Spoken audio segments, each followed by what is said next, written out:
जय हिंद दोस्तों, आशा करता हूँ आप सभी लोग अच्छे होंगे और अपने परीक्षा की तैयारी भी अच्छे से कर रहे होंगे। बच्चों, आज हम लोग रीजनिंग का पार्ट नंबर 37 लेकर आए हैं। अगर आप पार्ट नंबर 36 नहीं देखे हैं तो प्लेलिस्ट सेक्शन में जाकर देख सकते हैं। आइए बच्चों, डायरेक्टली हम लोग अपने प्रश्नों को शुरू करते हैं।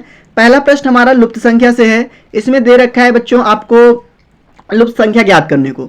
बच्चों देखो, लुप्त संख्या किस जगह आपसे पूछा है। आप पाओगे तीसरे में मिडिल टर्म में बच्चों आपको क्वेश्चन मार्क का निशान मिल रहा है। तो कहने का अर्थ है बच्चों कि मिडिल टर्म हमें निकालनी है। तो बच्चों देखो क्या हो सकता है। अगर हम इन दोनों को मल्टीपल कर दें आपस में और जोड़ दें तो क्या बच्चों आपका मिड वाला टर्म आएगा। आप करके देखिए। अगर हम लोग 5 और 3 को मल्टीपल कर रहे हैं 15 हो जा रहा है। 2 और इंटू 1 कर रहे हैं तो 15 + 2 कितना होगा बच्चों 17। कहने का अर्थ है अगर इस तरह से मल्टीपल कर रहे हैं नहीं हो रहा है। अगर आप इनको आपस में जोड़ देंगे फिर भी नहीं होगा।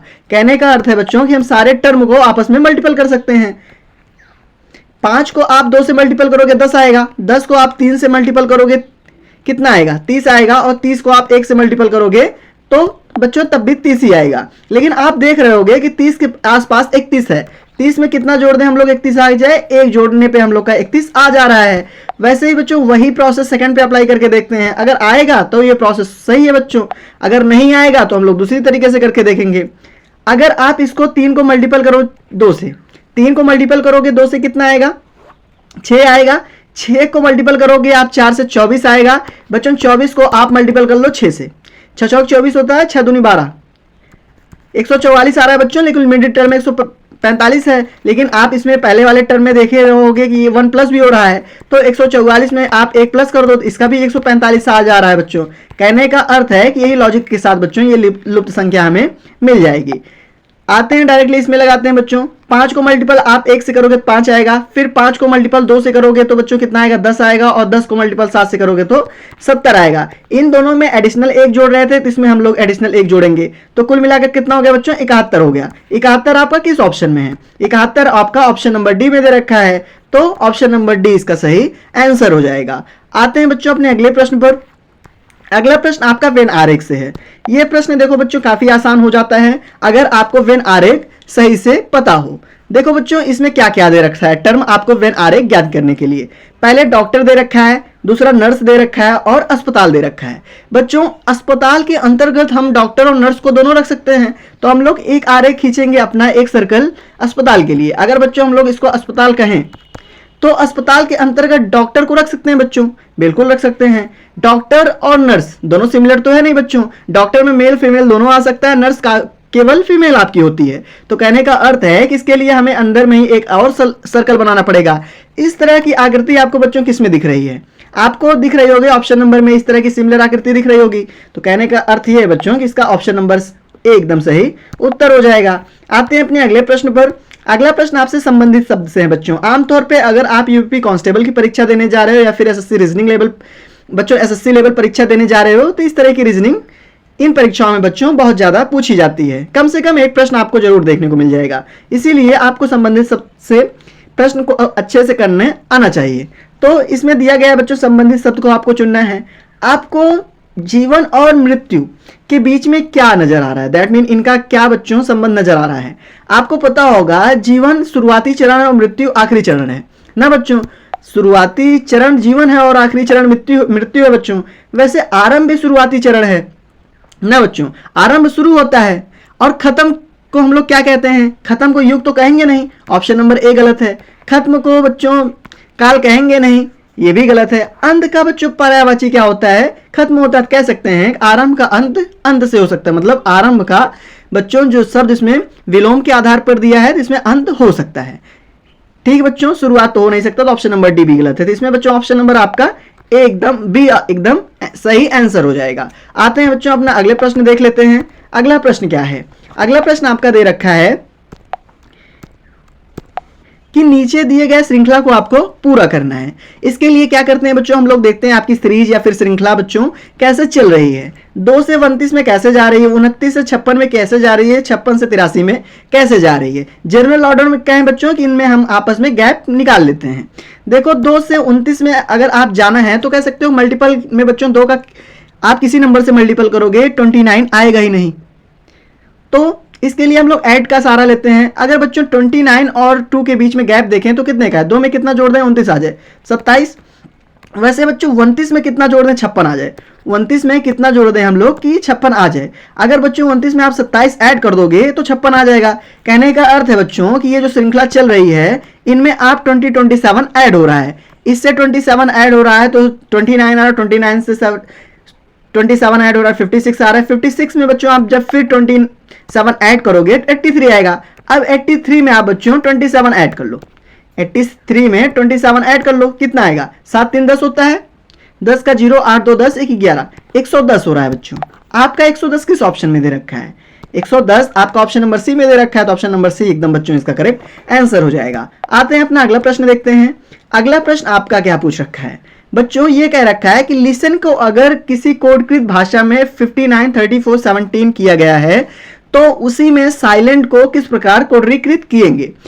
तो बच्चों इसका प्रश्न में ही उत्तर छुपा रहता है। आप देखो लिसन को कैसे लिख रहा है 593417, तो बच्चों आप देख लो एस भी लिसन में मौजूद होगा, आई भी, एल भी, ई भी, एन भी, टी भी, बस उसका प्लेस बच्चों एक्सचेंज करना है आपको। जैसे अब करके देखते हैं, जैसे साइलेंट आप लिख लीजिए, साइलेंट है बच्चों, साइलेंट आपने लिखा। अब देखो एस किसको रिप्रेजेंट कर रहा है, एस बच्चों 3 को रिप्रेजेंट कर रहा है तो एस के स्थान पर 3 लिख लें आप। उसके बाद आई है, आई किसको रिप्रेजेंट कर रहा है 9 को कर रहा है 9 लिख लें आप बच्चों।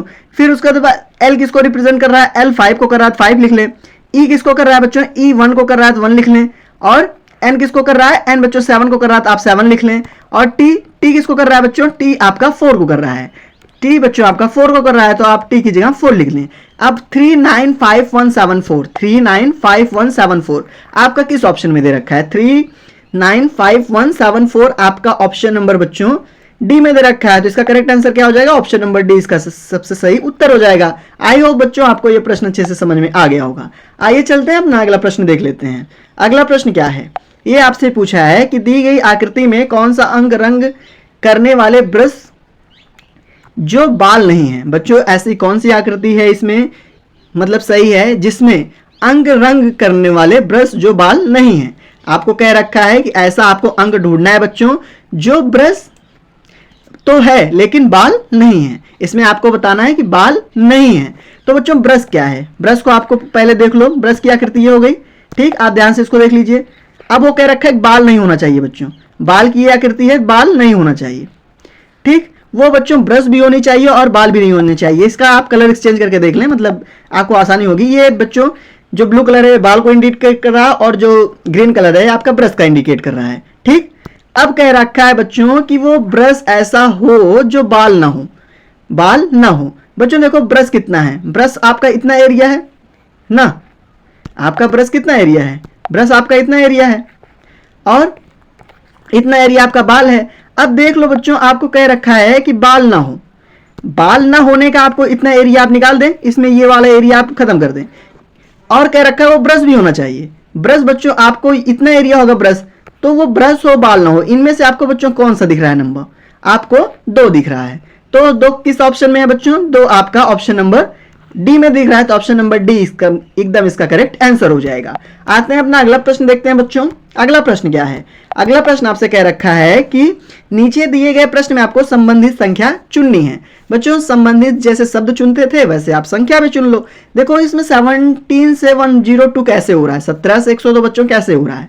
आप देखोगे कि अगर 17 का आप टेबल काउंट करोगे तो 6 अगर इसको 17 को 6 से आप मल्टीपल कर दो तो 102 आ जाएगा, आएगा कि नहीं आएगा बच्चों। 17 6 102 होता है। वैसे आप 23 का बच्चों 6 से गुणा करके देख लो, अगर ऑप्शन में आपका आंसर मौजूद है तो सही है, नहीं तो आप अगली विधि से करिएगा।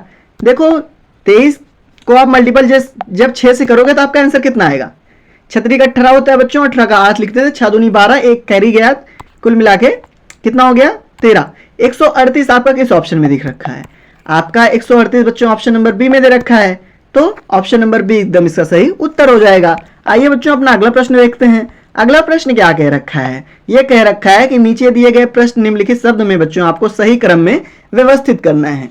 सही क्रम में व्यवस्थित करना है तो सबसे बच्चों नीचे से हम लोग ऊपर की तरफ चले जाते हैं। सबसे पहले इनमें से हम क्या करेंगे, अवशोषण करेंगे, पाचन करेंगे, उत्सर्जन करेंगे या फिर पोषण करेंगे। तो बच्चों सबसे पहले इसमें हम लोग क्या करेंगे, इसमें सबसे पहले हम लोग पाचन करेंगे, पाचन सबसे पहले आएगा। उसके बाद बच्चों अवशोषण करेंगे, अवशोषण कितने पे, 1 पे आएगा। उसके बाद क्या करेंगे बच्चों, उसके बाद हम लोग पोषण करेंगे, पोषण 3 पे आएगा। और उसके बाद उत्सर्जन करेंगे, उत्सर्जन आपका 4 नंबर पे है। तो 2 1 3 4 आपका किस ऑप्शन में दे रखा है, ऑप्शन नंबर आपका बी में दे रखा है बच्चों, ऑप्शन नंबर बी ही इसका सही उत्तर हो जाएगा। आते हैं अपने अगले प्रश्न पर। अगला प्रश्न आपका क्या कह रखा है, ये बच्चों आपका डायरेक्शन से रिलेटेड प्रश्न है। आमतौर पर इस तरह के प्रश्न आपके हर एक एग्जाम में पूछे जा रहे हैं।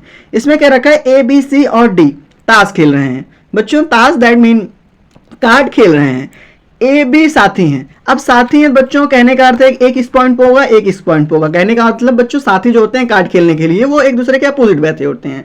ठीक, अब कह रखा है कि जो डी है वो उत्तर की तरफ मुंह कर रखा है। जो डी है बच्चों वो उत्तर की ओर मुंह कर, मतलब उत्तर की ओर है, सॉरी उत्तर की ओर मुंह करके नहीं बच्चों, उत्तर की ओर है। हम लोग डायरेक्शन चार्ट बना लेते हैं। ये ईस्ट हो गया, ये वेस्ट हो गया, ये नॉर्थ हो गया और ये साउथ हो गया। बच्चों कह रखा है कि जो डी है ये मुंह अपना उत्तर, मतलब मुंह उत्तर की ओर है, इसका मुंह उत्तर की ओर है। ठीक, डी का मुंह बच्चों उत्तर की ओर है, तो कहां बैठा होगा बच्चों, डी एस पॉइंट पे बैठा होगा, तभी तो उसका मुंह उत्तर की तरफ है। अगर यहां बैठा होगा तभी तो मुंह बच्चों इसका इधर होगा। तो इसको हम लोग किस पे बैठा लेते हैं, साउथ पोल पे बैठा लेते हैं डी को। ठीक, उसके बाद कर रखा है ए जो है उसका मुंह पश्चिम की ओर है। ए का बच्चों मुंह पश्चिम की ओर है। ए का मुंह पश्चिम की ओर है, मतलब ए यहां पे बैठा होगा, जाहिर सी बात है तभी तो इस साइड को मुंह होगा बच्चों। इसको ए यहां बैठा लेते हैं।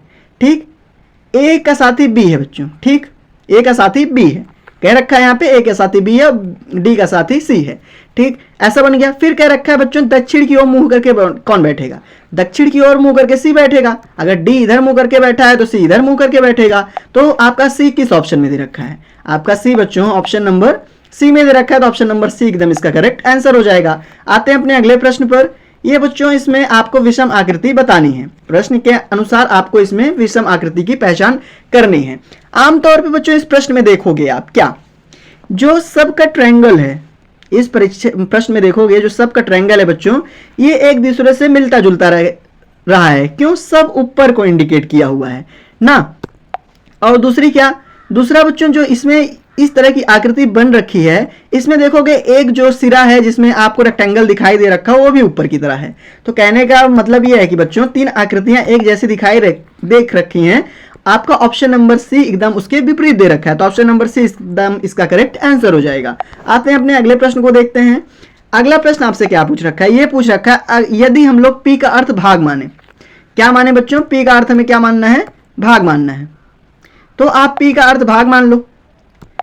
ठीक, 48 पी का अर्थ क्या मान लो, भाग मानना है। ठीक, उसके बाद कह रखा आर का अर्थ जोड़ मान लो। आर का अर्थ बच्चों जोड़ मानना है, तो इसका अर्थ हम लोग जोड़ मान लेते हैं। ठीक, उसके बाद रखा जो क्यू का अर्थ है बच्चों उसको हम लोग को गुणा मानना है। क्यू का अर्थ हम लोग को गुणा मानना है। एस का अर्थ बच्चों हम लोग को घटाव मानना है। एस का अर्थ हम लोग को घटाव मानना है। बच्चों क्यू 2 बार दे रखा है इसीलिए उसका उपयोग हम लोग 2 बार करेंगे। ठीक, अब कह रखा है बच्चों कि इसमें क्वेश्चन मार्क के स्थान पर हमें क्या मिलेगा। इस तरह के प्रश्न बच्चों बॉड मास के अकॉर्डिंग हम लोग सॉल्व कर लेते हैं। बॉड मास क्या होता है, पहले ब्रैकेट ऑफ करेंगे, फिर डिवाइड करेंगे, फिर मल्टीप्लाई करेंगे, फिर सब्ट्रैक्शन, फिर एडिशन, फिर सब्ट्रैक्शन। ठीक, इसमें सबसे पहले हम लोग मल्टीपल कर लेते हैं। 48 को आप 4 से डिवाइड करोगे तो 12 आएगा। ठीक बच्चों, इधर 12 इधर अगर 3 को मल्टीपल करोगे बच्चों तो कितना आएगा, ये भी बच्चों 12 आ जाएगा। और इधर अगर इनको मल्टीपल करोगे कितना आ जाएगा, 24 आ जाएगा।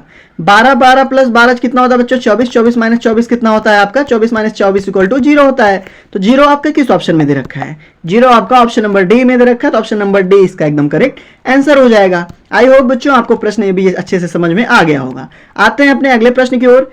इसमें देखो बच्चों क्या हो रखा है, ये कह रखा है कि नीचे दिए गए अक्षर श्रृंखला को आपको पूरा करना है। इसमें बच्चों थोड़ा अगर ध्यान से देखोगे तो आपको एक ही स्टेप सॉल्व करने पे आंसर मिल जा रहा होगा। देखो बच्चों ए से बी में जा रही है श्रृंखला, ए से बी में जा रही है कितना हो रहा है, +1 का हो रहा है। बी से सी में भी जा रही है तो +1 का हो रहा है। ठीक बच्चों, सी से अगला प्लेस कैसा होगा, डी। अगर इसमें +1 करोगे डी आएगा। दूसरे प्लेस के देखें, इसमें बच्चों MNO +2 हो रहा है, OPQ +2 हो रहा है, QRS। दूसरे प्लेस के लिए बच्चों DS, T आपका डी एस केवल 2 ही ऑप्शन में दे रखा है, डी एस आपका केवल 2 ऑप्शन में दे रखा है, सॉरी 1 ऑप्शन में दे रखा है। तो बच्चों वही उसका सही उत्तर हो जाएगा, क्योंकि डी एस आपके बाकी किसी ऑप्शन में नहीं दे रखा है।